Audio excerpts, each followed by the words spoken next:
I'm sure many of you, like me last Friday, waited on the button to be released, and sure enough, Elon Musk and Tesla released the button last Friday. But now, of course, they're giving us a test before we're allowed to get the beta itself. So how do you have the best chance of getting the beta as soon as possible? Let's take a look.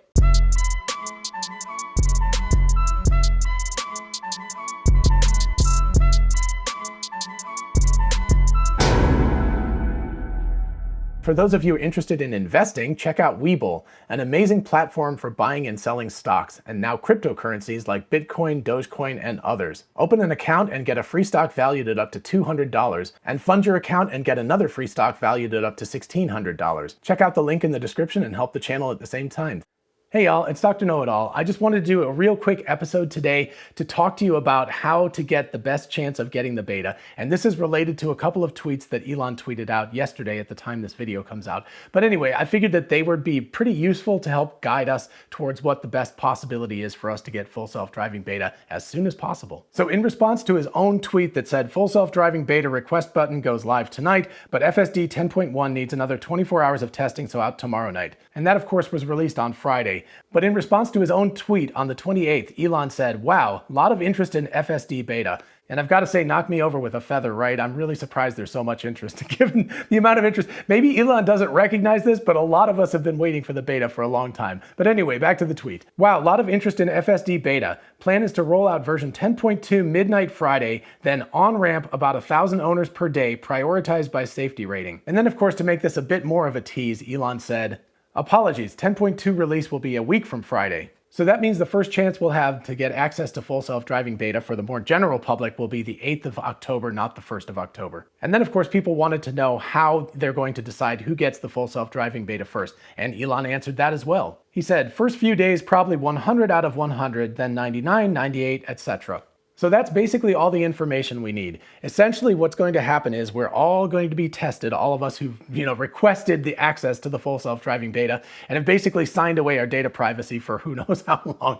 But anyway, we've signed that away and we're going to be tested until the 8th of October, at which point people who have a score of 100 out of 100 will get it first, approximately 1,000 of those people per day, and then it will move slowly down the chain.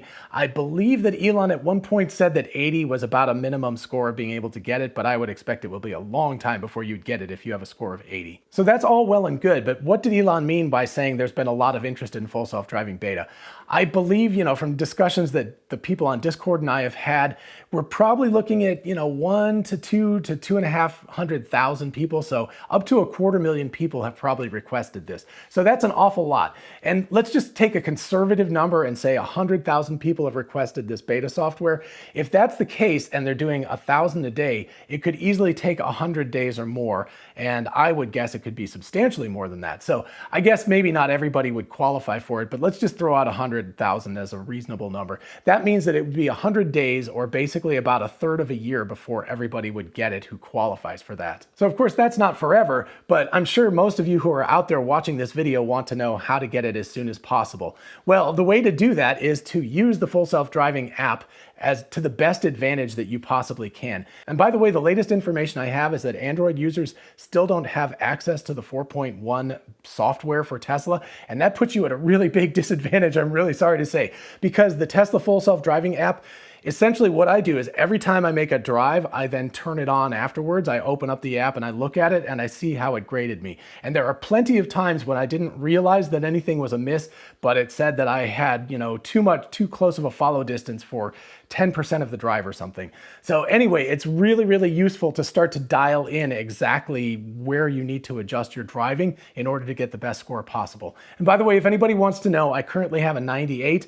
I'm kind of miffed about that because there was a phantom collision warning. Basically, there was a car that was in another lane that was almost out of the lane and his butt was sticking in just a little. And so I went out of the way to go around it and the thing went collision warning, collision warning. And that took my score from 100 down to 91, and I've been slowly building it back up to 100 hopefully again before we get too much further in. But anyway, the app and the feedback form is incredibly useful. So hopefully Android users will get it really relatively soon, because it's going to be really difficult to know without having the app telling me how I'm doing. I really would wouldn't have an idea whether I was getting 100 or whether I was getting 50 right now. So it's really, really useful to have that information. So hopefully you'll get it soon and you'll be able to use it to improve your driving in the areas that, the Tesla insurance calculator says you're not doing as well. And by the way, of course, as I've said in other videos, this is amazing because Tesla's basically not only collecting insurance data for themselves, which is awesome, but they're also teaching us how to be better drivers. I've got to say, I've learned some things.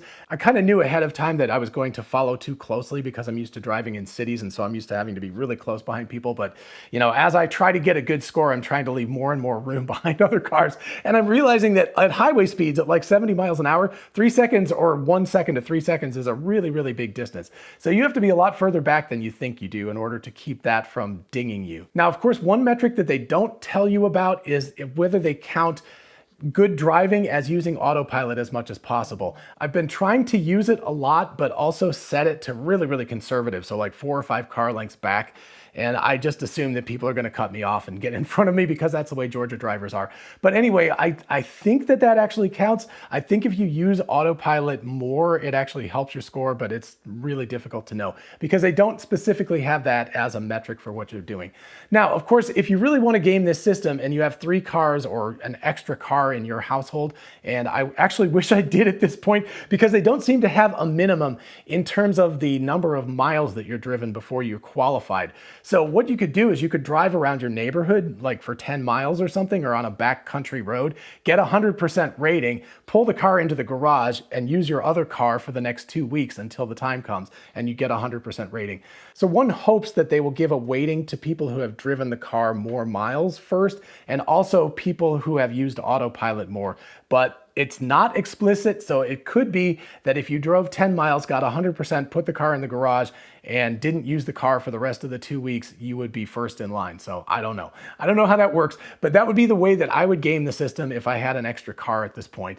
But I'm just going to kind of hope that number one, statistics are on my side. It seems like I'm doing pretty good. 98's not so bad, especially considering I had that one ding that took it way, way down, and I've been building back up again since then. And I'm sure other people have better scores than I have, It's not a pissing contest, but it kind of is a pissing contest at this point. It's sort of like who's going to get it first, and there's going to be serious bragging rights for, the first day that it's released, so October 8th or whatever, when the full self-driving beta comes out to the wider public.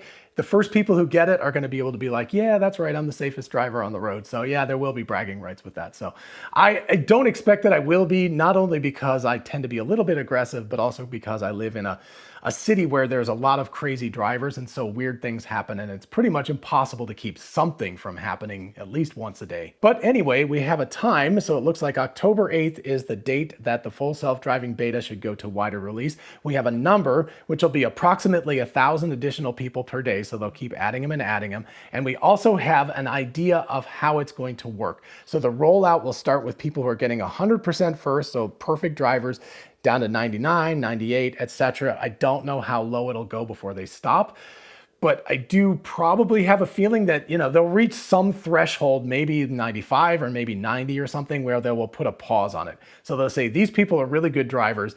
And then there will be some sort of threshold where they will pause and they'll say, well, let's see how this works with this. So, if you have like an 85 or something, I would definitely try to get your score up as soon as possible, because I have a feeling that the threshold will be above 85 for that pause. So my assumption is 1,000, 1,000, 1,000, 1,000, 1,000 until they get to somewhere between 90 and 95, and then they will pause for a while and they'll see, and they'll make sure there's no accidents or anything like that. And if there aren't, then they will start releasing it to people with, less good driving records. Or maybe in the meantime, if it's been a couple of more weeks since then and you get your driving score up, then you'll get in the queue at a higher level again. So anyway, so there's still some unknowns, but a lot of questions have been answered, and I think it's really cool for us to have some really specific knowledge. Definitely make use of the feedback in the Tesla app on your phone. And again, Android people, hopefully you're going to get that soon. Maybe it's already out by now, I don't know.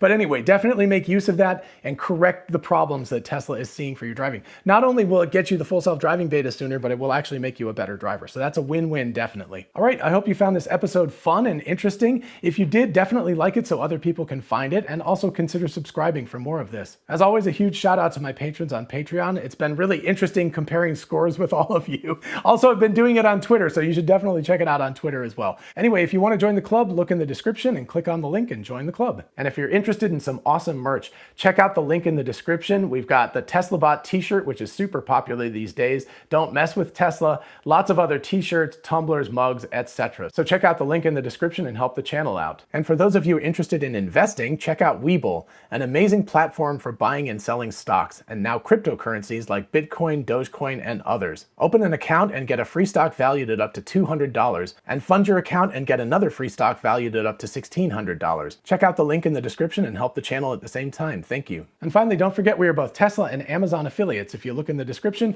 you click on the link, you go shopping for a solar roof, a power wall, or anything on Amazon. It helps out the channel. And as always, feel free to ask me questions in the comments or at my email address, which is drknowitallknows@gmail.com. Till next time, bye-bye.